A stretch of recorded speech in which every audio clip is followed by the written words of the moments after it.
In this video, I'll give 10 ways that we can improve my career for WWE 2K18 and challenge 2K to do it better. Why? Because I'm no, wait, this is really similar. I can't do this. Yeah, scrap it. Just go with the non-one. Roll it. Viking Size Gamer brings you 10 ways to improve my career in WWE 2K18. Look, I'm not claiming to know everything here. I know there's going to be a lot of ground that we're not going to be able to cover, but I'm feeling good about it. I feel like it's going to be a decent enough list, and you are going to be along for the ride. So why not just chill for the next few minutes, and let me know in the comments down below. Don't forget to like, share and subscribe, and yeah, just keep the comments rolling in, keep the subs rolling in. I really appreciate the support. You've been wonderful so far. You really have. Couldn't ask for more. Let's start off, shall we? Number 1. My career has a really good start to it. Everybody loves the fact that you can actually get into the NXT and you have to go through the whole rigmarole of performing. You have to, fight a couple of people, you have to fight a created wrestler first. Usually Jet, I think his name is. I can't even remember his name. He's irrelevant. And then afterwards you have to fight Samoa Joe. And then you have to perform a promo battle against Enzo Amore. I like the intro. Personally, I think it's brilliant.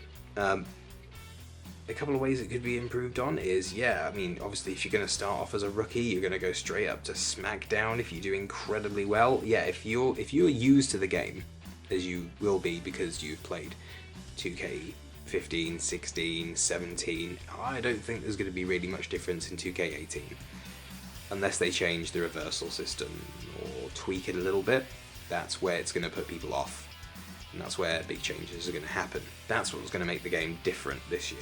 So, with those challenges in mind, I would like to see something a bit different. Maybe they'll ask you your preference, whether you want to be a tag team wrestler to start off with and not just sling you in there. Maybe you can actually start off in my career as a tag team, but pick your partner to begin with. Also, you may be subject to the draft, depending on whether you start at NXT or not. Maybe you perform incredibly well and you go up to SmackDown or Raw with your desired tag team partner. Or you just start an NXT with them. 2. The level of customization in WWE 2K17 is brilliant.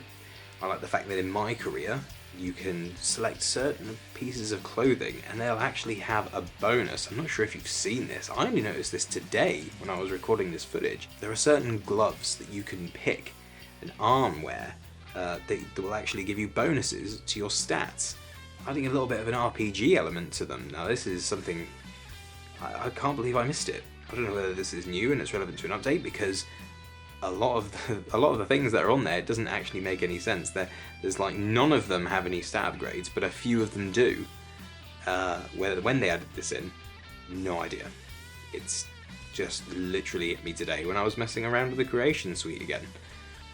Just starting off the character in the game, and yeah, but I like it.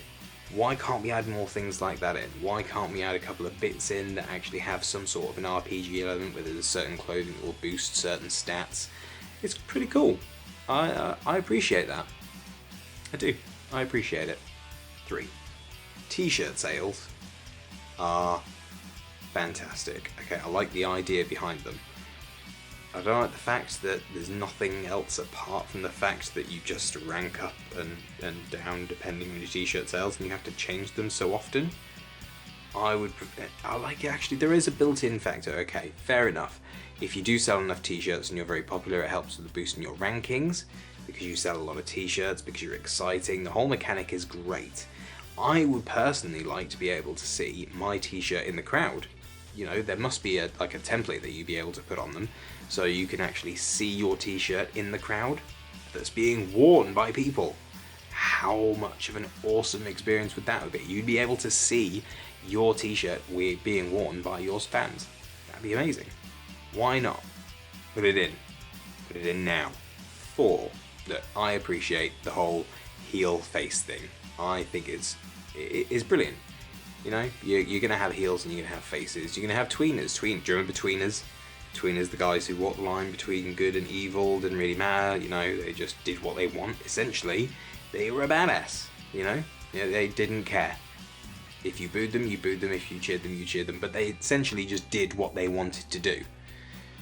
Now, in WWE 2K18, the meter kind of got stuck on when you made yourself a super heel. It was ridiculously hard to come back to be a face. Look, that system needs to be fixed.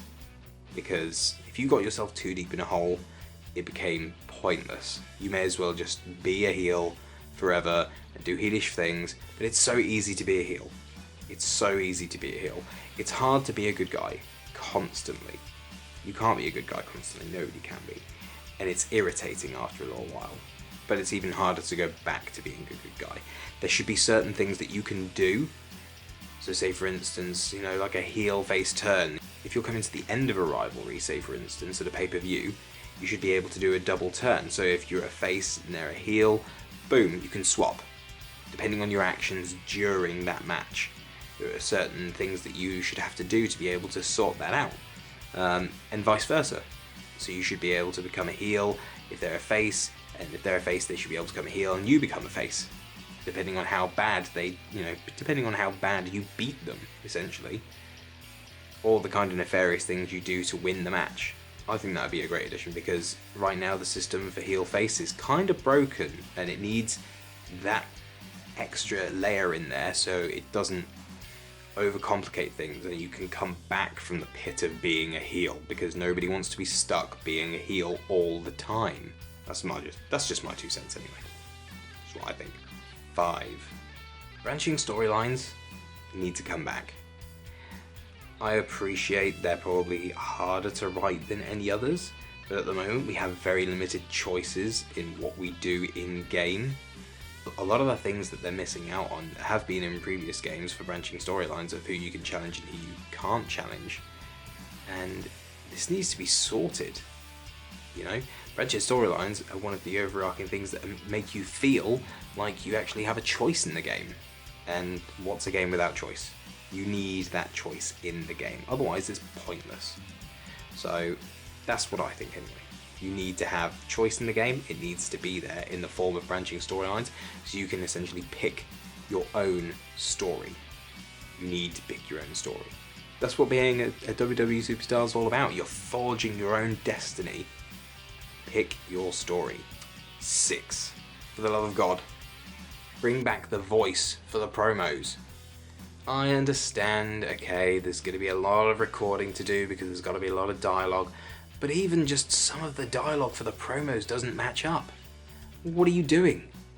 You know, I could pick one thing that I think might be a face or a heel response, or a poor face or a poor heel, but what I'm picking doesn't actually correlate to what they're saying. In fact, it's a really weird system where you just sort of pick something that sounds alright, but when he actually says it, doesn't sound anything like it at all.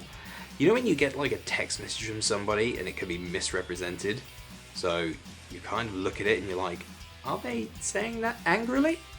Or are they saying it sarcastically? I don't know. That's how it is with these. You know, you can't with the promos. It has to have a voice to it because it has to have tone. Otherwise it's not effective storytelling. And what is wrestling? It's good storytelling. Do it properly. Please, do it properly. Just get a voice actor in. Get 4. Just 4 voices would be great. And maybe a couple of female voices. In fact, yeah, that's another thing. 7? Look. Female superstars are big at the moment. It's, you know, you've got the advent of the 4 horsemen. Or the 4 horsewomen, should I say. You know, these women have been absolutely tearing it up for a while now. You know, especially with Raw and Sasha Banks and Charlotte. Now Charlotte's on SmackDown. The whole roster's been messed up because of this superstar shake-up. I think it's brilliant. Look, the women have been overlooked for long enough in my career. It's time to add them as an option to be a woman in my career and start that sort of thing. We need to be able to choose to be a woman in my career and then give them the option to play as a career through that. And if you pair that with branching storylines, wow, what a great idea. Mind blown. Especially because you'd be able to start as a woman in NXT as well. It means you could win the Women's NXT Championship. And then that means that you could win the Raw or SmackDown Women's Championship. You could try and get to the main event of WrestleMania as a woman. How great would that be? Why are you not doing this? Just do it. Seriously, brilliant idea. Just let people play as women. Girls like to play WWE as well. And why do they want to play a My Career as a dude when they can do it as a woman and moonsault off the top of a Hell in a Cell? Seriously. That would be awesome. 8. The ranking system sucks. It's a complete mystery as to how you get up, as to how you go up in the ranking system. How are you supposed to get up when you don't even know what the whole point of it is? You win matches day in, day out, but your ranking system literally is so weird that you can't tell whether you're going to be going up one week or the next, and I find myself ranking up as a bit of a surprise, actually. Like, I haven't really done anything to deserve to rank up. I've been in a rivalry for a little while, and I've taken that and I've won that at the pay-per-view, but I didn't I didn't rank up after the pay-per-view. So, when do I rank up? Oh wait, 2 days later, after the pay-per-view, after a random match against John Cena or Rusev or somebody random. Just doesn't make any sense. What even is that? Look, just fix it, please. That ranking system is balls. Like, honestly, nobody understands why you go up at one point or you go down. It just... Yeah. Also, while I'm here, I'm just going to say to you now, just fix that stupid matchup system. The same people, week in, week out, rivalry all the time. I do not want to be hit behind by Brock Lesnar 4 weeks in a row, or 4 rivalries in a row. Seriously, ask Chris Denker. He knows what I'm talking about. The guy is in immeasurable amounts of pain with My Career. I honestly... I feel sorry for him watching it. As entertaining as it is, and as entertaining as he is, I actually feel sorry for him. It's not fair. We shouldn't have to go through this. Please, just let's fix it. For the love of God. You have a lot of potential for My Career in WWE 2K18, and I would really appreciate it if in this next game you get it right and fix that stupid rivalry sting. It just... not the same person over and over again, please. Just no. Bad. Bad, bad, bad. 9. Stables. Bring back stables to My Career. That would be amazing. Look, stables in My Career would be an absolutely fantastic addition, seriously. If you get a stable of guys, whether it just be created guys or, My Career Invasion, you could have a promo system in there to create the stable. You'd all look after each other. How much of a fantastic addition would that be? Seriously, I can't get over it. Stables would be an absolute amazing addition. There's so much you could do with it. There's so much you could do with it. I mean, it's essentially the same as tag teams, but you'd come out with more people to look after you. Or you'd have people interfering in your matches, or you'd interfere in their matches. And there'd be a whole morale system where you have to look out for each other, or else people go, and then somebody gets kicked out, whether it's you or them, or you could have a rivalry inside the stable. Why not? Seriously, that would be amazing. Just do it. Seriously, that would be great. I think stables in WWE 2K18 would be amazing. WWE 2K18 needs stables. Please, just add it in. Put them in. Let us create our own. Let us get our own superstars in there and team up with whoever we want. Let's build our own stables. And for God's sake, I would love it if I could get my own created character and start the 4 Horsemen again. Get Ric Flair in. Draft Ric Flair in. Ric Flair could be the manager of his own new version of the 4 Horsemen in WWE. And my character could be in that. Might even start my own version of the NWO. Won't touch DX. That's sacred. You can't really start up DX again without Triple H. And Triple H is authority now, so... Look, I'm rambling. Put stables in. Stables in My Career. Good idea. 10. Look, I don't remember whether or not it was in the game. I think one good thing that could come out that would actually help the drama of a rivalry in WWE 2K18 is having the vignettes at the pay-per-views. The pay-per-views are supposed to be the beginnings of rivalries, the ends of rivalries, and you've got to feel the history behind it, because the vignettes are the hype machines behind these big matches. Vignettes are possibly one of the greatest additions that you could put into WWE 2K18. I mean, honestly, having a vignette of your rivalry so far with a particular superstar, and then having that play out before your match, that would add some serious hype. It would make it feel more real, especially at the start, you know? So if you're getting in there and you press the start, you're getting into the pay-per-view plays, you've got the entrance as it starts, and then it plays the vignette for your match. Your match. It's telling you why you were in a rivalry, what happened, what started it off, whether it was you broke up as a tag team, you were getting rid of somebody out of a stable, you were kicked out of a stable, somebody screwed you out of a title shot, somebody screwed you from winning the championship, somebody interfered in your match. See, this is how branching storylines work. You can add them into vignettes. It makes it so much better. Honestly, more interaction with the vignettes. I think that's amazing. And then you would get onto the actual match itself. Hype train done. You're off the hype train, you're into the match, and you have a fantastic match. Honestly, I'm pretty sure we've seen it done. I'm pretty sure we've seen it done before. I'm nearly 99% sure it's been in the previous WWE game.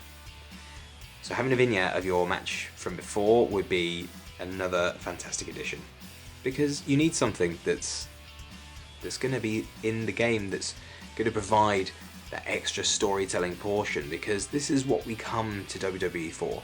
You can watch a match, and a match can be physically and athletically amazing, but there's a storytelling element. There is a storytelling element that you have to convey. The greatest matches tell the best stories, and we're losing that in my career. We're not playing any stories.